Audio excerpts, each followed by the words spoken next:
Donald Trump summoned to court. There's never been anything like what's happened. This time in Miami. The Stanley Cup Finals shift to sunrise. We love playing at home. The Panthers fight at home to claw their way out of 2 losses. A former NFL player and a Florida native fights to prove his innocence. Your life is in 12 jurors' hands. That's a scary feeling, so definitely was nervous. In his last day of court. These stories and more coming up on Newsbreak. Hello, South Florida. I'm Lauren Works. I'm Daniela Tolke. Today is Friday, June 9th, 2023. Live from the Lee Caplin School of Journalism and Media in North Miami, this is Caplin News. SoFlo summons former President Trump is being called into a courtroom, and it's here in Miami. The former president indicted on federal charges in relation to a classified document probe. As CNN's Gloria Pazmino reports, it's a first in American history. Former President Donald Trump set to become twice indicted and now the first president in U.S. history to be facing federal charges.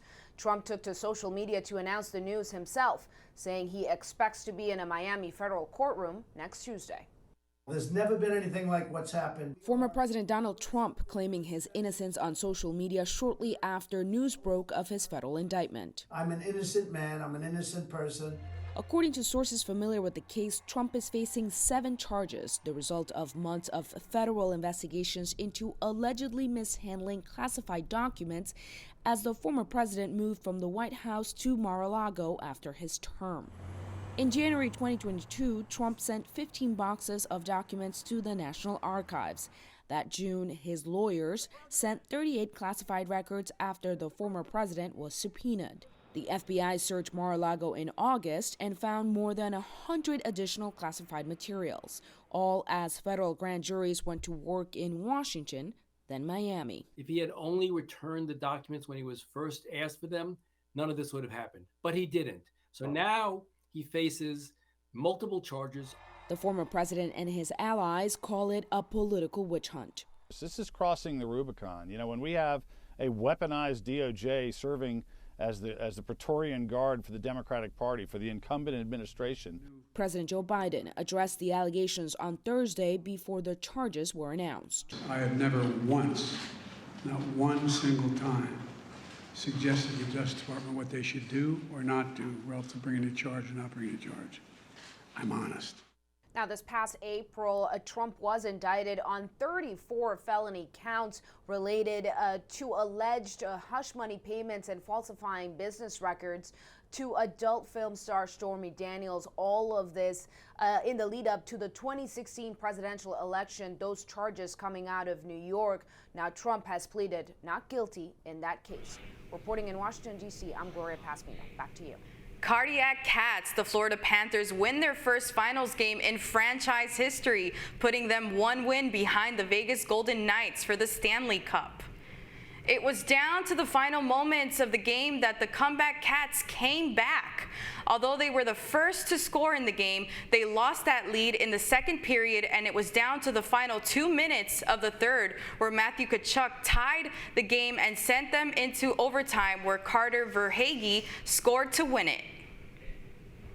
To win in overtime in front of our home fans, it gives us a little bit of momentum, and you saw it right from the start in the first period. I think we fed off our home crowd a little bit, and we love playing at home.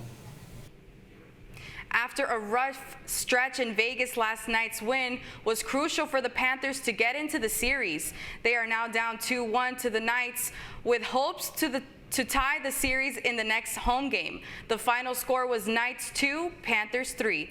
The two teams will face off for Game 4 of the Stanley Cup Finals tomorrow at 8 p.m. A win off the field for a former NFL star with ties to South Florida, as Caplin's Yam Pressler reports. Travis Rudolph has been found not guilty in a fatal shooting case.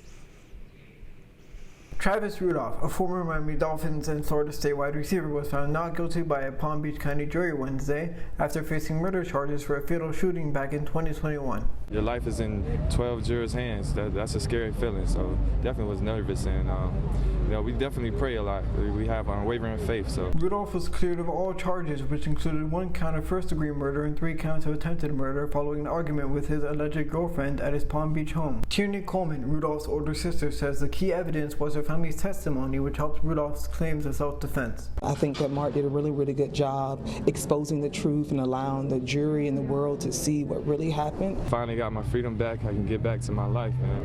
Rudolph says he's ready to celebrate and spend time with his family, and is looking forward to a return back to football. For Caplin News, I am Jan Preisler. The Florida woman who allegedly killed her neighbor appears in court without bond. Susan Lorenz, the woman who is accused of shooting her neighbor and harming her son, appeared in court yesterday. Lorenz was held without bond at the sheriff's office after being arrested and charged with manslaughter. A bond hearing will take place today. On American soil, a convicted murderer flown to the U.S. to face charges related to the disappearance and death of Natalie Holloway. Caplin News reporter Aiden Chacon has more on the case against Joran van der Sloot. Convicted murderer Joran van der Sloot arrived in the United States to stand trial for charges related to the 2005 disappearance of Natalie Holloway. 18-year-old Alabama teenager Natalie Holloway was last seen in Aruba, where she was leaving a nightclub with a group of 3 men that included van der Sloot. The Dutch citizen flew out of a Peruvian Air Force base Thursday morning, where he met the FBI agents responsible for delivering him to Alabama. Help us try to find Natalie. Holloway's body has never been found, and she was officially declared dead by an Alabama judge in 2012. While no one has ever been charged with her death, and while van der Sloot has maintained his innocence, the Holloway family have kept a hopeful attitude since the beginning of this process in 2005. I think we have just hung on to this possibility since July the 4th. I've just not given up hope that the boys or the men wouldn't be rearrested. Joran van der Sloot has been imprisoned in Peru since 2010 for the murder of 21-year-old Stephanie Flores Ramirez. His temporary transfer to Alabama will see him face extortion and wire fraud charges for allegedly trying to take $250,000 from the Holloway family in exchange for information about Natalie's location. Now 35 years old, van der Sloot welcomed the transfer to the U.S. in a letter to his attorney that read, "I want to go to the U.S." While inside his prison ward in Peru, van der Sloot suffered some bruising and cuts to his fingers due to a fight during visiting hours, according to his attorney. He is expected to stay in the United States until the end of his trial if he opts to plead not guilty. I want him to tell the truth. He knows exactly what happened. He knows what, where, when, who, why, and how. I'm Aiden Chacon, Caplin News. New video this morning of a manatee mother and her newborn calf swimming in a Southwest Florida canal. Caplin News reporter Jillian Salvi Cruz has more on the special moment caught on camera. A manatee mother is enjoying her newborn calf this morning after being seen swimming in a Florida canal.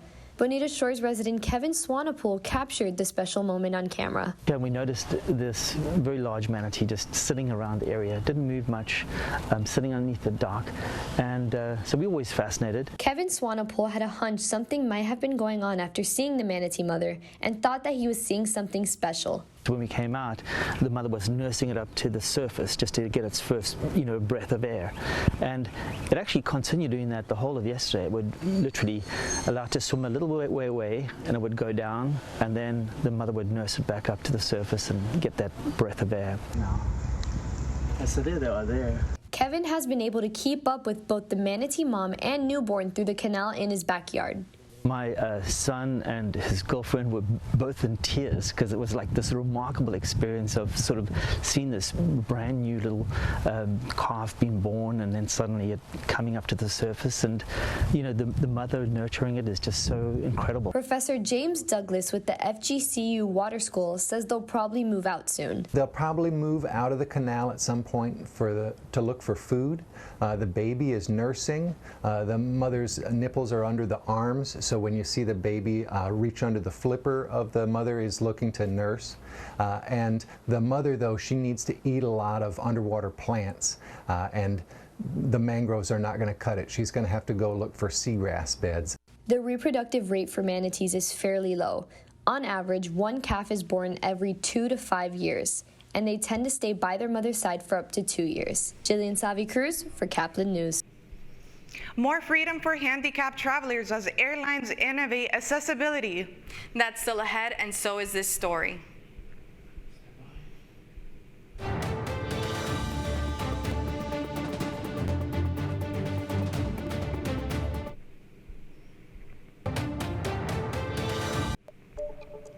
My final goal is to be able to fly with him in the same cockpit, so that'd be really great. Some Florida teens reach new heights as they take on building a plane. Newsbreak will be back in 2 minutes.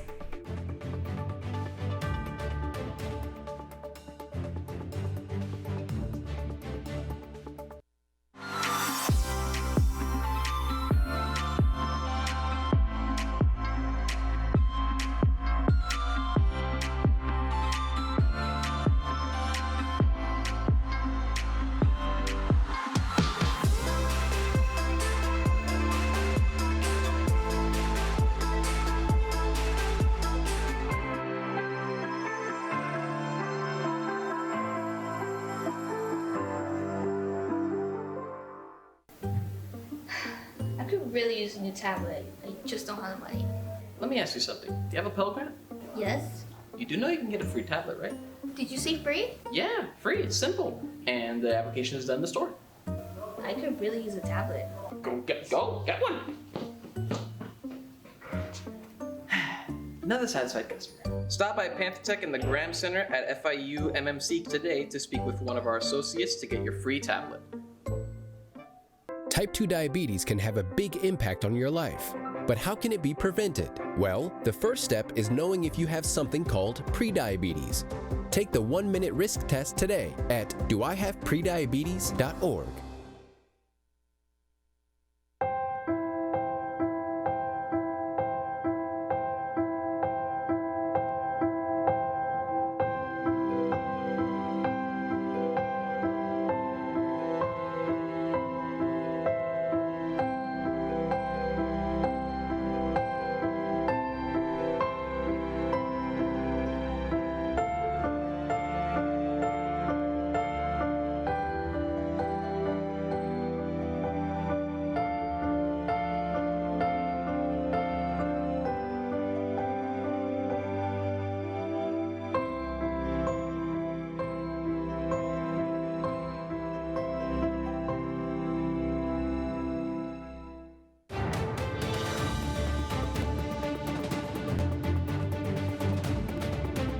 All kids wish they can fly, but some Southwest Florida teens are actually making it a reality. Not only did they get a chance to fly in a plane, as Caplin's Amanda Gray reports, also played a role in making it. The sky is the limit for a group of Florida teens making their mark on the world of aviation. 11 teenagers from Naples decided to do something unique. They wanted to build a plane.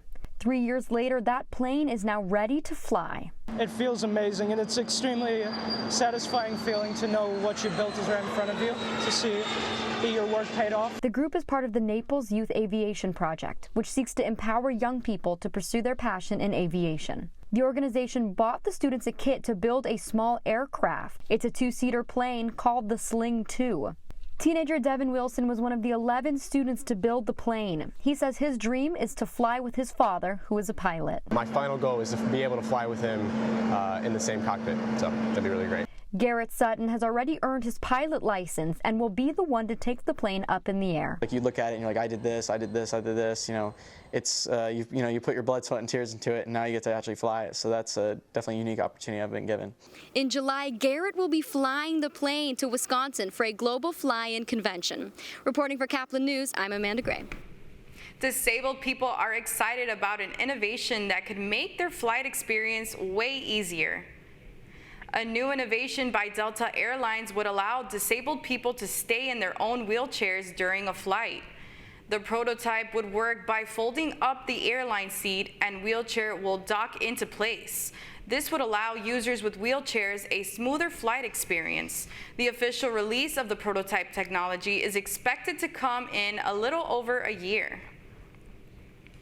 That's all the time we have for Newsbreak. I'm Daniela Tolki. I'm Lauren Wirtz. Get more news anytime at caplinnews.fiu.edu.